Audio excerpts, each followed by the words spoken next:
Many people around Columbus are completely unaware of what happens inside City Hall. But each day, their lives are impacted by the decisions made here. People are working day in and day out to make our lives better. Welcome to Council in 90, where we share stories about what's happening in your community through the work done here at City Hall. I'm your host, David Miller, and I'm excited to explore Columbus with you. Today, we are sitting down with City Council President Shannon Hardin to discuss how Columbus is testing the boundaries of transportation. We're testing the boundaries. Absolutely.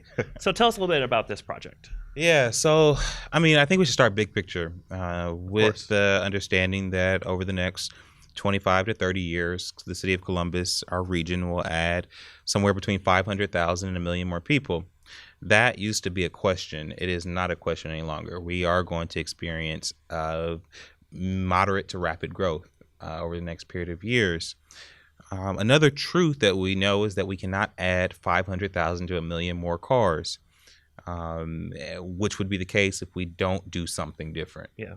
And so we are in a period of time in terms of leadership where we have to start thinking about what that different thing is, and really start taking real steps to explore what are we going to do about it to make sure that the kind of growth that we are anticipating is not a growth that suffocates us, that pushes jobs away, that makes us less equitable, that drives up housing costs even more than they are, kills the environment even quicker. Yeah.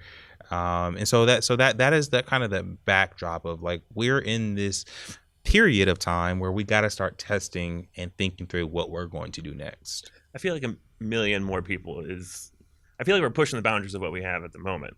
Yeah, it's a lot of people, it's a lot of folks, and we are on the cute side of growth.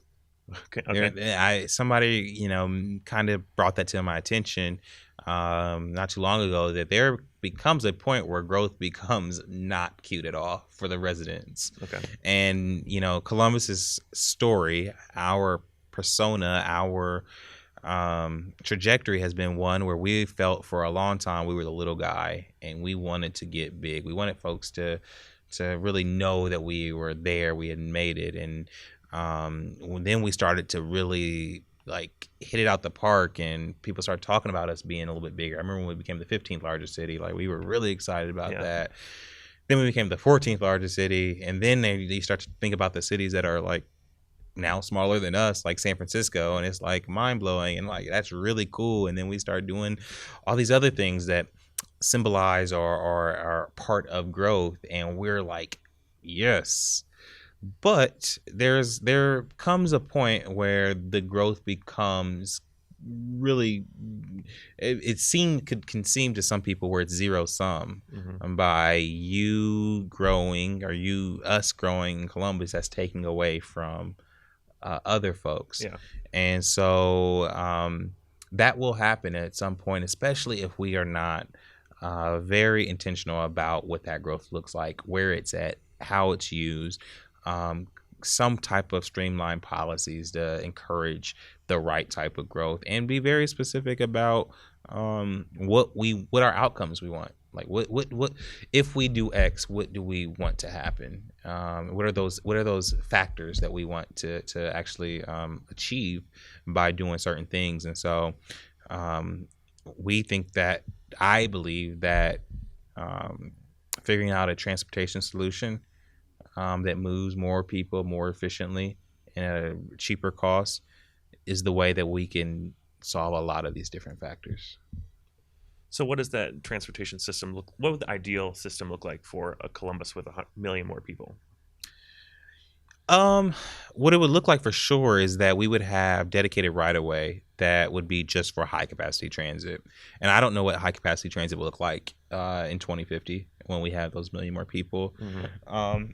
But I do know that if we work over the next 5, 6, 7 years to acquire the right-of-way and specifically dedicate it to transit, that in 2050, that thing would be using the right-of-way that we dedicated now. I like how you say that thing. Yeah. Because we don't know what it's going to be. We don't know. I doubt it will be. And I doubt that other cities, and this is where people will start to call in. Well, people that are calling, call in. This is when people will tweet or whatever they will do. Oh, they'll tweet. They'll tweet. Most definitely Yeah. will tweet. That's what you'll do, is tweet. I don't think that many cities are going to be making large scale investments in fixed rail any longer. And that might be one part of a factor of just a lack of support from the federal government, and those projects are so crazy expensive that you really just can't do it. But the other is just that technology is changing so rapidly where that doesn't really make sense any longer. You can get the same benefits of a fixed rail system for a fraction of the cost by dedicating the right of way, making sure that whatever it is, be it bus, be it in the future autonomous rapid transit, it is on this same area. It just doesn't need the billions and billions of dollars of steel infrastructure or whatever the metal is in the tracks to lay it down. And so, and it's important to look around the world and even around the country to see what bus rapid transit could look like. It does not look like what we have in Columbus right now. We don't have bus rapid transit. We might have tripped ourselves up by calling the CMAX bus rapid transit. It is not bus rapid transit. It does some cool stuff. The buses talk with the street lights and change the signalization to move them a little quicker. The shelters are nicer and provide more things, but for it to be a true bus rapid transit, you have to have the dedicated lanes. In most instances, or the instances that I like at least, you have the raised platforms, so easy on and off boarding. You can get a bus rapid transit system as efficient or more efficient than a rail system in terms of loading and speed and predictability. And those are the things along corridors that many believe will help move more people and move them quicker. So I know that you often talk to other leaders in cities around the country. Have you seen like a really great rapid transit system, and what was part of that? So I co-chair the transit committee with for the National League of Cities, and just this last month I was in Indianapolis for our leadership meeting, and we explored the Indianapolis's bus rapid transit system.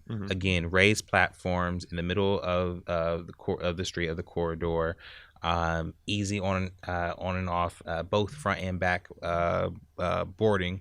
And it was impressive. It was impressive to see.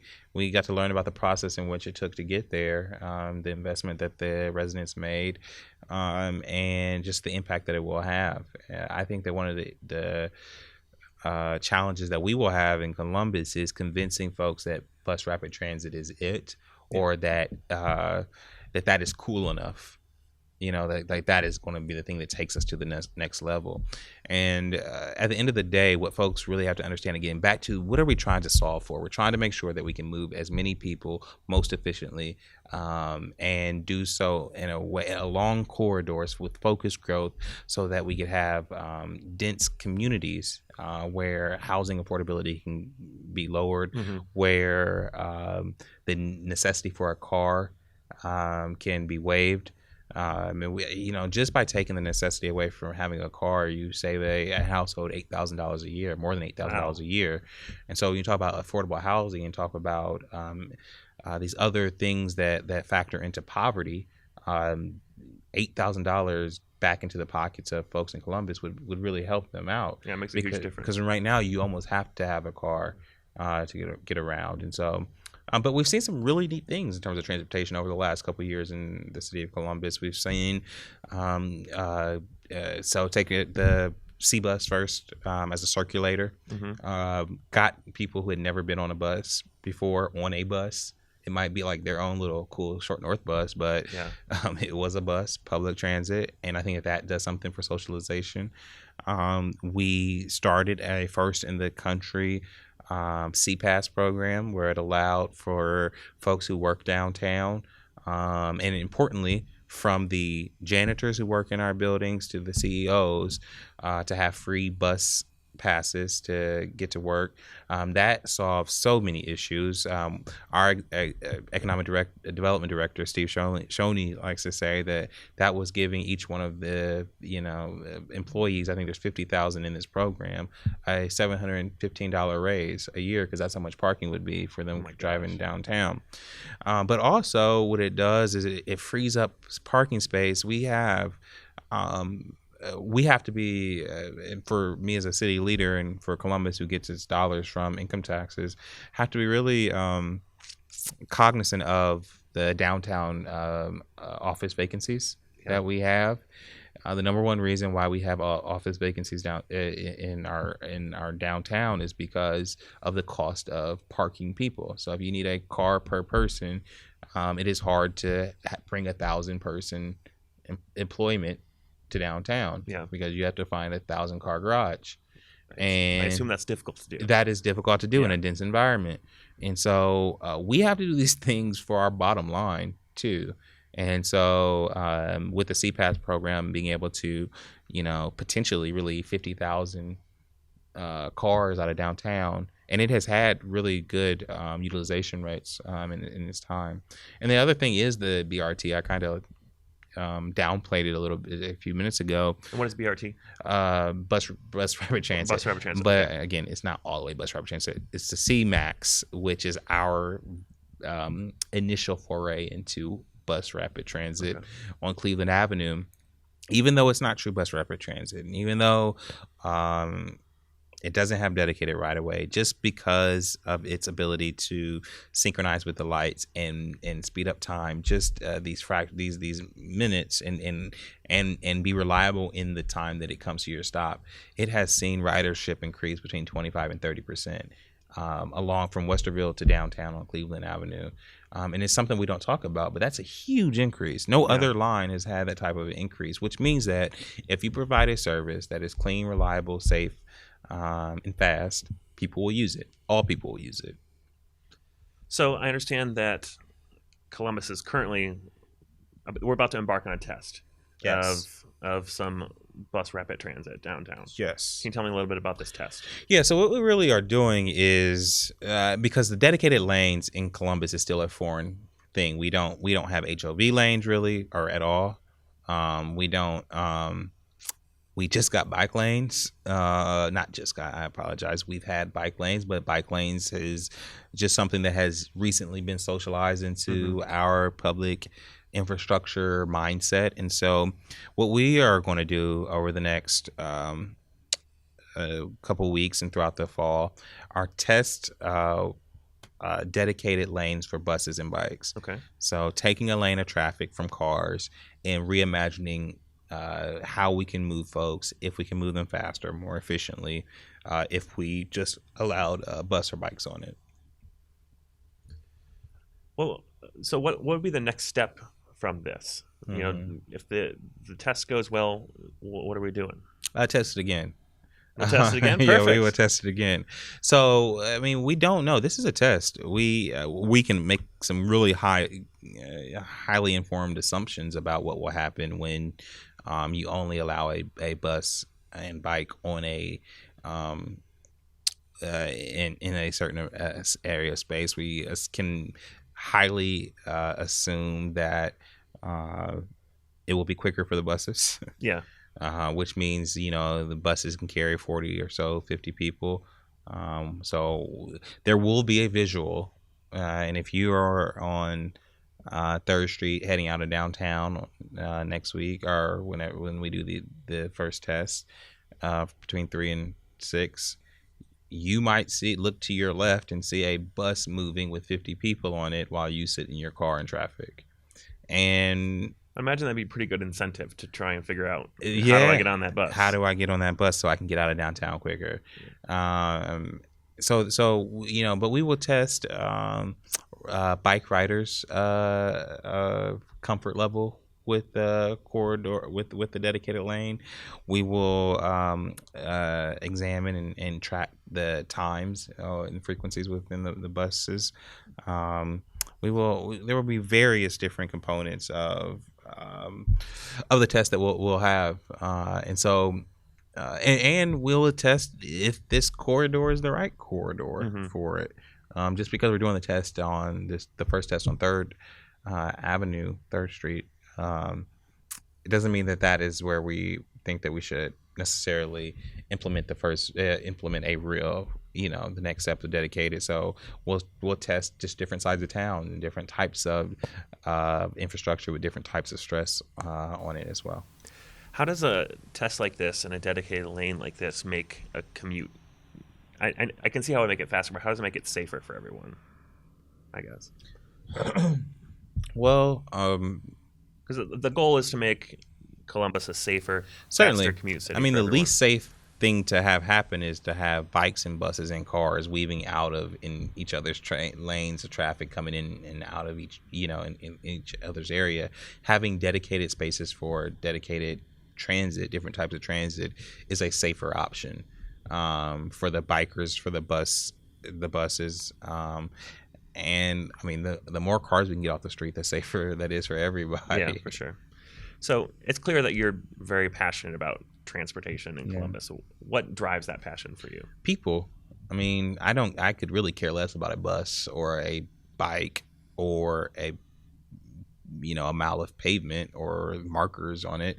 What I care about is people being able to get back and forth to work and take care of their family, be able to go and leave the house and go take their child to school and get to work in a reasonable amount of time, and then be able to do that in reverse and get home in a reasonable amount of time and spend time with their family. I care about folks not having the resources they need to take care of themselves and keep a roof over their head. And if I can help reduce an $8,000 burden from their household a year, that matters to me. I have concern about what our community will look like in 2030, 2040, and 2050. And if we can make it a little bit more equitable for folks, it makes things a little fairer and open up access to more opportunities for more folks through transit, then that matters to me. If we can cut our carbon emissions in Central Ohio and do our part to make sure that our children and grandchildren have clean air and clean water, that matters to me. And so I could care less about really the infrastructure. The infrastructure is just the ends to the means to the the means to the end of preparing Columbus for a for future. all of these things. Yeah, absolutely. All right, so give us the details on this test. It's starting next week, I believe. And how long is it going to last? Where will it take place? So I'm going to take out my paper and I'm going to read what Zach Davidson gave me.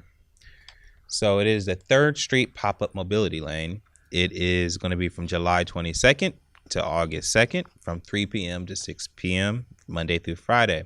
It's going to be on 3rd Street. Can you read that? Yeah, it's 3rd Street between, looks like Long Street and Mound Street is where the test will take place. So come be a part of our test. Ride the bus. It'll be quicker. Yeah, try it out. Explore your community. It's a test. It's a test. And this will be the first in a series of tests in Columbus. There's more information, though. It says what to expect. Can I read this? Sure, go ahead. Right. I am council president, right? You are. You're the boss. Oh, well, so, hey. People riding the bus, what to expect. The test will help free buses from rush hour traffic congestion. CODA customers can expect buses that are more likely to stay on schedule and will experience shorter average travel times on 3rd Street. That's what people on buses can expect. People riding bikes and scooters.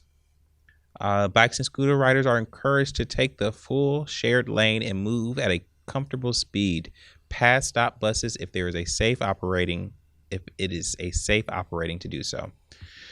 What else does it say about riding bikes? The existing bike lane will widen to 11 to 12 feet and be protected from regular traffic using orange cones. So, especially on this corridor, that actually is really important. That there is a bike lane now, yes, on 3rd Street, but it is not really protected, and it's certainly not protected with cones. These our bikers will, I believe, and the test we will test will be very safe because of not having all of those cars coming in and out of their lanes. So I'm looking forward to that.